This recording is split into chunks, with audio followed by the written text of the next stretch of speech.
আর মাত্র একদিন পর শুরু হয়ে যাচ্ছে বাংলাদেশের মেয়েদের এশিয়ান কাপ মিশন। আগামী পরশু বেলা ২টায় সিডনিতে বাংলাদেশ দল খেলবে চীনের বিপক্ষে। চীনের প্রাচীর কি ভাঙতে পারবে বা টপকাতে পারবে বা আদৌ সে চীনের প্রাচীরে কোনো ইম্প্যাক্ট ফেলতে পারবে বাংলাদেশ টিম? এই প্রশ্নটা নিয়ে শুরু হচ্ছে বাংলাদেশের এশিয়ান কাপ যাত্রা। বাংলাদেশের মেয়েরা প্রথমবারের মতো এশিয়ান কাপের মঞ্চে গেছে। এটাই আমাদের জন্য অনেক বড় পাওয়া। নিঃসন্দেহে বড় অর্জন। কিন্তু টুর্নামেন্টে শুধু খেলার জন্যই খেলা বা অংশগ্রহণ করাই বড় কথা, এই নীতিতে কি গেছে বাংলাদেশ? বাংলাদেশ নিশ্চয়ই দেখাতে চাইবে নিজেদের। কিছুটা হলেও বাংলাদেশ তাদের প্রতিদ্বন্দ্বিতা তৈরি করতে পারবে। কিন্তু চীন বাংলাদেশের ভাগ্যটা এমনই, প্রথম প্রতিপক্ষ হিসেবে পেয়েছে চীনকে, যে চীন মেয়েদের এশিয়ান কাপের সবচেয়ে সফল দল। এখনো পর্যন্ত যে ২০ বার টুর্নামেন্টটা হয়েছে এর মধ্যে ৯ বারের চ্যাম্পিয়ন তারা। বর্তমান চ্যাম্পিয়নও চীন। বাংলাদেশের কপালটা দেখেন। মেয়েদের এশিয়া কাপে সবচেয়ে সফল যে ২টি দল, চীন এবং উত্তর কোরিয়া। ২টি পড়েছে বাংলাদেশের গ্রুপে।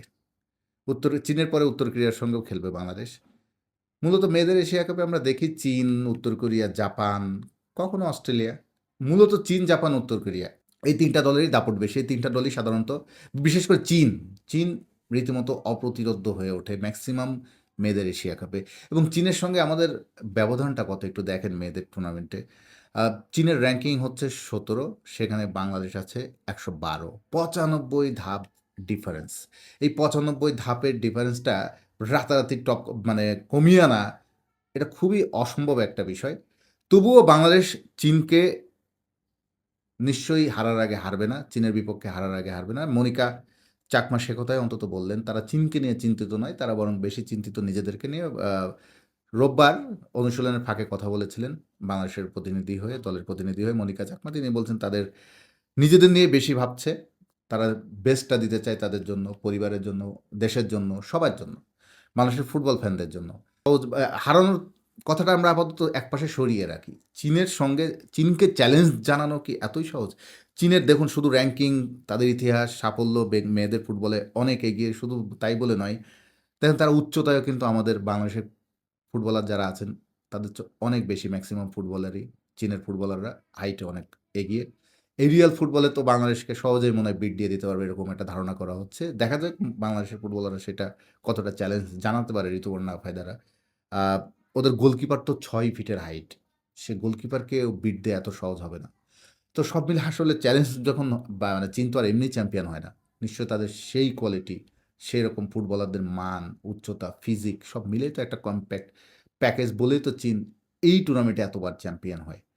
আ তারপরেও আমরা আশা করি, আশা রাখতে পারি। চীন অবশ্য, চীনের যে কোচ ২ দিন আগে কথা বলে গেছেন, তিনিও বাংলাদেশকে সমীহ করেছেন। এটা আসলে জাস্ট সৌজন্যতার খাতিরে আমার মনে হয় সমীহ করেছেন। এটা করতেই হয় ফুটবলে। প্রতিপক্ষকে আগে কেউ উড়িয়ে দেয় না বা প্রেস কনফারেন্সে এসে বলবে না ওই দলকে আমরা বলে কয়ে হারাবো। একটু সমীহ সবাই করে। তো বাংলাদেশ জাস্ট কথার কথা না, বাংলাদেশ আসলে যেন সমীহ আদায় করে নেয় মাঠে। দেখেন চীনের ২ জন ফুটবলার কিন্তু, মানে অনেক ফুটবলার কিন্তু অস্ট্রেলিয়াতেও খেলেন। অস্ট্রেলিয়ার শীর্ষ লিগগুলোতে খেলেন। তাদের অনেকে অভ্যস্ত অস্ট্রেলিয়ার খেলার। বাংলাদেশের মেয়েরা মনে হয় এই প্র্যাকটিসের জন্যই গেল অস্ট্রেলিয়াতে। এরকম বড়, বড় ম্যাচ খেলার সুযোগ বা এত হাই লেভেলে খেলার সুযোগ তো বাংলাদেশের মেয়েরা পায় না। আর যে প্রতিপক্ষ চীন, যে চীন এত সফল, তাদের বিপক্ষে তো বাংলাদেশ কখনো খেলতেই নামেনি। প্রথমবারের মতো খেলতে নামছে। সব মিলে ১ম এর অভিজ্ঞতাটা কেমন হয় আমরা সবাই দেখার অধীর অপেক্ষায় আছি। সিডনিতে বেলা ২টায় আগামী পরশু। কোথায় খেলা দেখাবে আমি অবশ্যই জানামাত্র জানিয়ে দেবো এবং নিশ্চয়ই আমরা এর মধ্যে জেনেও যাব। টেলিভিশনে দেখালে টেলিভিশনে কোন চ্যানেলে দেখাবে বা ইউটিউব লিঙ্কে দেখাবে। নিশ্চয়ই এশিয়ান কাপ বড় মঞ্চের খেলা, কোথাও না কোথাও দেখাবেই। বাংলাদেশের ফুটবল ফ্যানরাও খুব অপেক্ষায় আছেন ম্যাচটা দেখার জন্য। বাংলাদেশের মেয়েরা কিছু চমক দেখাবে, ভালো কিছু করে দেখাবে। গ্রুপ যতই শক্তিশালী হোক, বাংলাদেশ একেবারে অসহায় আত্মসমর্পণ করবে না। পিটার বাটলারের দল নিশ্চয়ই কিছু একটা করে দেখাবে। এরকম সবাই আশা করছি আমরা। আ তার এবং পিটার বাটলারের যে কৌশল হাইল্যান্ড ডিফেন্স যে খুব একটা কাজে দেবে না, এটা মোটামুটি অনুমান করা যাচ্ছে। কারণ চীনের মতো দলের বিপক্ষে বাংলাদেশ নিশ্চয়ই আক্রমণাত্মক খেলার আ কৌশল সাজাবে না। তারপর দেখা যাক, পিটার বাটলার তার শক্তি, সামর্থ্য, তার দলের পারফরম্যান্স, সে সবই জানেন এই দলের কোথায় কী অবস্থা। সে অনুযায়ী কী কৌশল আ বা কী ছক আঁকেন আমরা সেটা দেখব। বর্তমান চ্যাম্পিয়ন হোক বা তাদের দল যত এগিয়ে থাক বাংলাদেশের চেয়ে, সবকিছুতেই অনেক, অনেক যোজন, যোজন এগিয়ে থাক। কিছু কিন্তু আ দুর্বল পয়েন্ট চীনেরও আছে। যেমন আমি মানে পরিসংখ্যান রেকর্ড নিয়ে যদি বলি, চীন কিন্তু দেখুন ২০২২ সালে এশিয়ান কাপ জেতার পরে কিন্তু তারা আর বড় টুর্নামেন্টে ভালো করতে পারেনি। আ তাদের সময়টা ভালো কাটছে না, ব্যর্থ হচ্ছে বড় টুর্নামেন্টগুলোতে। এর মধ্যে একটা উদাহরণ ২০২৩ নারী বিশ্বকাপের গ্রুপ পর্ব থেকে বিদায় নিয়েছে। ২০২৪ প্যারিস অলিম্পিকে তারা পার্টিসিপেট করতে পারেনি। সব মিলিয়ে তাদেরও কিন্তু সময়টা খুব ভালো যাচ্ছে না। এর মধ্যে সবচেয়ে বড় একটা ধাক্কা তারা খেয়েছে গত নভেম্বরে ওয়েম্বলিতে ইংল্যান্ডের কাছে ৮-০ গোলে হেরেছিল চীন।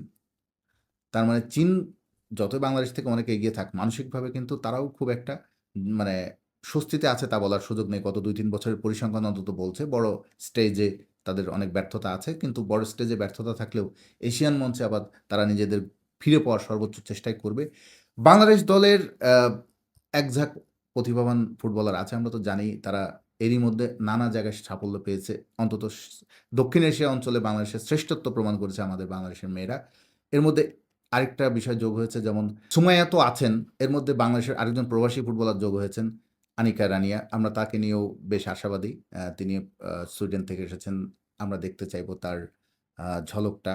তিনি সুযোগ পেলে নিজেকে কতটা মেলে ধরেন এবং বাংলাদেশের মেয়েদের ফুটবলেও প্রবাসী ফুটবলারদের একটা অন্তর্ভুক্তিতে একটা নতুন ধারা তৈরি হোক, নতুন মাত্রা তৈরি হোক। সব মিলিয়ে আমরা বাংলাদেশের মেয়েদের এই অগ্রযাত্রাটা এশিয়ান কাপের মঞ্চে আমরা দেখতে চাই আরেকটা উচ্চতা তারা নিয়ে যাক নিজেদের। প্রতিপক্ষ যাই হোক, যত শক্তিশালী হোক, র্যাঙ্কিংয়ে যত এগিয়ে থাক, তারা নিজেদের সেরাটা দিক। নিজেদের নিয়েই ভাবুক। মনিকা চাকমা ঠিকই বলেছে। তাদের নিজেদের নিয়েই ভাবাই মোক্ষম কাজ, উপযুক্ত কাজ হবে, সমীচীন কাজ হবে। কারণ প্রতিপক্ষ নিয়ে ভাবতে গিয়ে ঘুম হারাম করার কোনো মানে নেই। নিজেদের যা আছে, নিজেদের শক্তি সামর্থ্য, নিজেদের সেরাটা দেওয়ার চেষ্টা করলেই তখন একটা ভালো রেজাল্ট আসার সম্ভাবনা তৈরি হয়। তো দেখা যাক, আমরা অপেক্ষায় থাকি। আগামী পরশু বেলা ২টায় সিডনিতে চীনের বিপক্ষে নামছে বাংলাদেশ।